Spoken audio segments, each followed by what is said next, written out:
Bismillahirrahmanirrahim. Assalamualaikum warahmatullahi wabarakatuh. Selamat datang di channel Tokoh Pendidikan. Channelnya tempat kita berbagi seputaran informasi dunia pendidikan. Teman-teman semua, kali ini kita akan mengulik dan membahas tentang program guru penggerak. Teman-teman sudah pasti sering mendengar program ini, yaitu program guru penggerak ini merupakan salah satu program unggulan Menteri Pendidikan Kebudayaan Ristek, yaitu Mas Nadiem Makarim. Nah, akhir-akhir ini teman-teman pasti mengetahui bagaimana banyaknya peminat dari program guru penggerak ini setelah tersosialisasi manfaat dari program guru penggerak ini, yang teman-teman dari jebolan ataupun output guru penggerak ini insya Allah akan menjadi kepala sekolah dan pengawas ke depan. Ini adalah kualifikasi, satu syarat yang paling penting dan bahkan satu-satunya mungkin syarat untuk menjadi kepala sekolah dan pengawas ke depan. Teman-teman semua, sebelum kita masuk ke guru penggerak itu sendiri, di sini di dalam program guru penggerak ini ada 3. 1 fasilitator, 2 pendamping guru penggerak, 3 guru penggerak. Apa sih perbedaan dari ketiga ini, teman-teman semua? Bolehkah kita langsung mendaftar sebagai fasilitator? Kemudian bolehkah kita langsung mendaftar sebagai pendamping guru penggerak? Bolehkah kita langsung mendaftar sebagai guru penggerak ini, teman-teman? Di sini yang perlu dibedakan, untuk tahun sebelumnya kita boleh langsung mendaftar sebagai pendamping guru penggerak. Nah, ke mulai tahun ini kemarin, teman-teman, kebetulan saya sendiri adalah salah seorang pendamping guru penggerak, akan berbagi di sini. Ada perbedaan. Untuk mendaftar menjadi pendamping guru penggerak ataupun fasilitator ikut serta, wajib hukumnya teman-teman yang sudah memiliki sertifikat guru penggerak. Artinya untuk teman-teman yang belum menjadi guru penggerak atau dinyatakan lulus sebagai guru penggerak ini tidak bisa mendaftar sebagai pendamping guru penggerak ataupun fasilitator. Beda dengan aturan sebelumnya, kita langsung boleh mendaftar sebagai pendamping guru penggerak, teman-teman semua. Artinya teman-teman, untuk teman-teman yang belum mendaftar ataupun dinyatakan sebagai guru penggerak ini, hanya boleh mendaftar guru penggerak. Jadinya teman-teman, kali ini kita akan fokus membahas guru penggerak ini. Nah, bagaimana caranya agar teman-teman ini lebih gampang atau bisa lulus menjadi guru penggerak? Ini yang perlu teman-teman semua pahami. Sederhana langkahnya. Tokoh channel pendidikan menyampaikan terlebih dahulu, nanti di dalam teman-teman ingin ikut menjadi guru penggerak, ada proses pendaftaran, yaitu teman-teman ini akan ada tampilan langsung di dalam LMS-nya, yaitu di SIM PKB, karena di situ sudah dimuat semua program guru penggerak itu. Langsung ada tampilan daftar ketika sudah boleh mendaftar. Nah, setelah dinyatakan memenuhi syarat untuk ikut serta, setelah melewati tahap pendaftaran, maka akan ada 3 tahap proses seleksinya, yaitu yang pertama tahap 1 ini adalah tes esai, kemudian yang kedua tahap 2 yaitu tes bakat skolastik, Yang ketiga, tahap 3 yaitu tes simulasi mengajar dan wawancara. Nah, sebenarnya Tokas Channel Pendidikan ini ingin lebih fokus membahasnya pada tes simulasi mengajar dan wawancara, teman-teman, karena di tes selesai itu memiliki rentang waktu yang cukup lama, kita bisa berpikir untuk mengisinya. Kemudian di tes bakat skolastik ini, teman-teman semua memang terbatas waktunya, pada waktu itu saja pengerjaannya, tapi seperti biasanya teman-teman. Langsung saja. Nah, di sini tes tahap 1 itu esai. Soal esai itu biasanya, ini seingat saya teman-teman, dan ini pun saya kutip juga dari teman-teman yang sudah menyampaikan ini. Saya ingin memperjelasnya di sini. Di soal esai itu ada banyak soal yang setiap peserta yang sudah ikut serta di dalam seleksi ini akan mengisi yang namanya esai.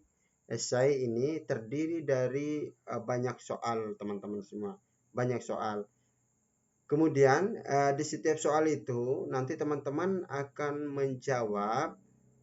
Biasanya di sana akan diberikan batas minimum, kata. Nah, ini misalnya soal nomor 1, motivasi Anda apa? Atau kelebihan dan kekurangan diri Anda, apa yang ingin Anda lakukan, nanti dipaparkan. Kita wajib menjawabnya memenuhi batas minimum jumlah kata yang kita isi. Itu yang paling diingat teman-teman, langkahnya. Kemudian bagaimana sih cara menjawabnya agar kita ini bisa lulus menjadi guru penggerak ini sendiri, teman-teman. Nah, yang perlu teman-teman semua pahami, teman-teman di awal sebelum mengisi ini tentu wajib membaca gambaran awal tentang guru penggerak ini.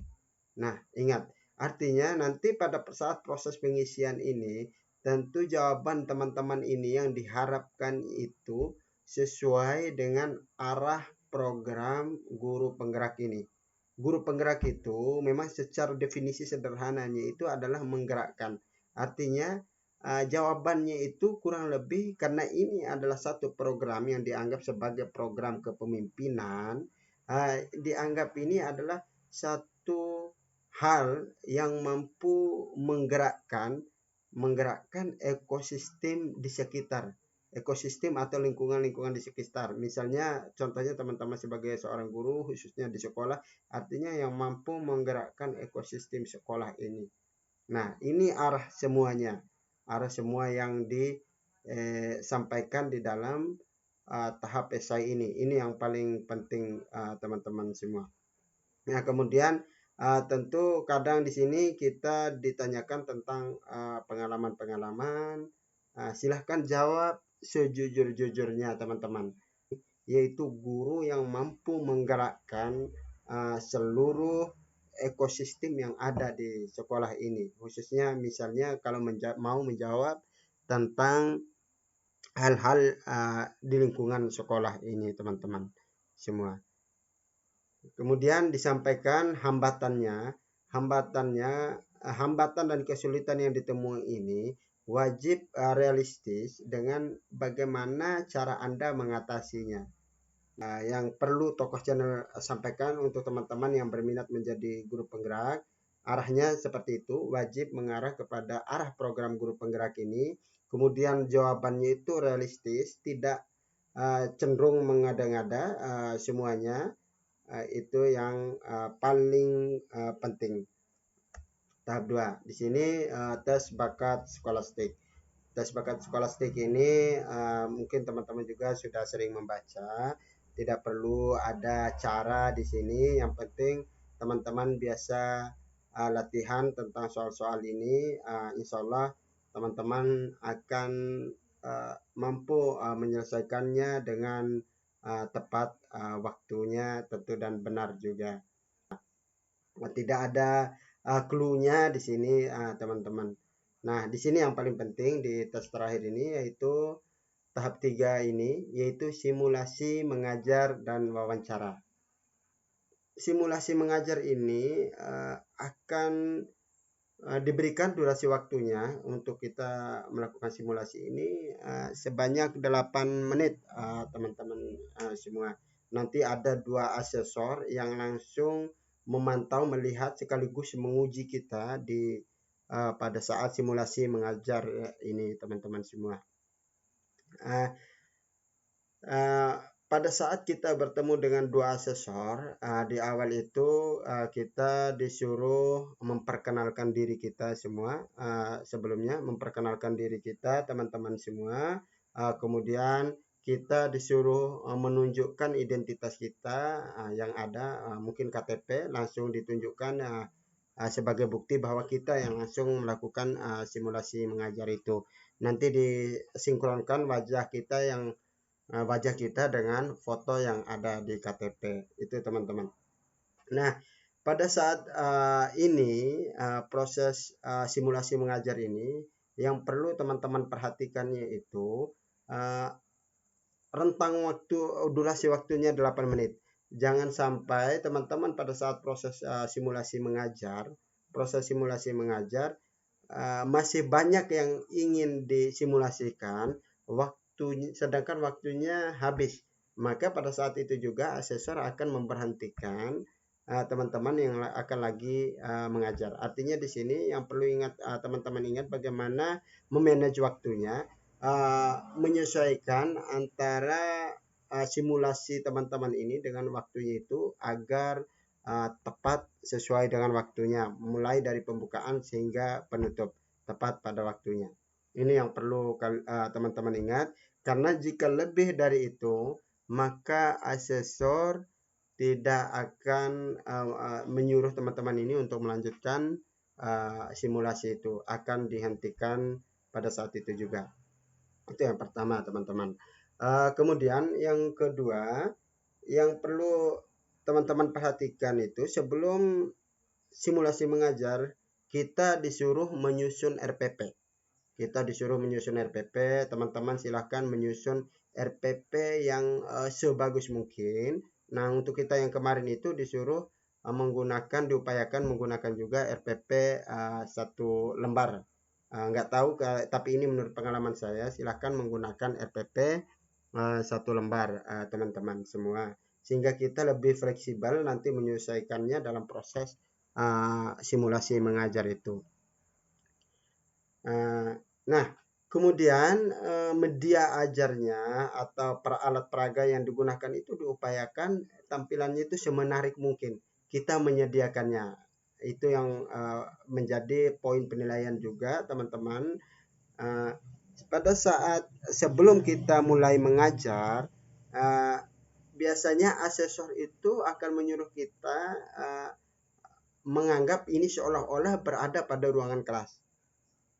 Nah, teman-teman, di sini bagaimana caranya teman-teman semua ini mengupayakan menyimulasikan kegiatan pembelajaran itu, yaitu kegiatan pembelajaran yang menyenangkan. Nah, yang menyenangkan mampu mengaktifkan seluruh siswa. Kemudian di dalam proses simulasi mengajar itu ada interaksi antara siswa dan guru ini. Nah, proses pembelajaran yang interaktif itu semua. Kemudian wawancara. Durasi waktu wawancara 60 menit. Akan ada 2 asesor yang akan mewawancarai teman-teman ini sebagai penentu apakah teman-teman ini akan lolos menjadi calon guru penggerak atau tidak. Durasi waktu 60 menit ini, sistem di dalam wawancara itu yang perlu diingat, teman-teman, pertanyaannya itu selalu sifatnya menggali. Kemudian pertanyaannya itu selalu berkelanjutan. Nah, ini teman-teman. Nah, jadi teman-teman itu wajib tenang di dalam menjawabnya. Kemudian upayakan setiap jawabannya itu selalu konsisten. Yang diantisipasi teman-teman, karena sifatnya ini pertanyaan ini adalah berkelanjutan. Ini permisalan teman-teman, bagaimana hubungan Anda dengan si ini. Seperti ini kita menjelaskannya, seperti ini. Kemudian mereka akan melanjutkan pertanyaan itu dari jawaban yang kita berikan ini. Biasanya begitu turunannya itu sampai 5 pertanyaan yang berkelanjutan. Ini yang perlu diingat teman-teman semua, sehingga saran dari tokoh channel pendidikan ini, teman-teman ini semua wajib menjawabnya itu dengan konsisten, kemudian dengan tenang dan konsisten. Itu yang perlu diingat teman-teman, karena walaupun jawaban kita salah, pada dasarnya mereka asesor ini tidak mengatakan salah dan tetap melanjutkan pertanyaannya itu, tidak untuk mengulanginya. Seperti itu biasanya teman-teman. Nah, dan ini yang terakhir yang perlu diingat teman-teman semua, pada saat tes wawancara itu biasanya ingat, terkadang jangan sampai berbeda dengan apa yang kita isi di tes esai. Nah, hampir sama. Terkadang soal di esai itulah yang ditanyakan kembali di tes wawancara ini, teman-teman. Itu yang perlu diingat teman-teman. Hanya itu gambaran sederhana yang bisa tokoh channel pendidikan berikan kepada teman-teman semua. Semoga bermanfaat untuk teman-teman semua. Tokoh channel pendidikan menyampaikan terima kasih, semangat dan sukses untuk teman-teman semua.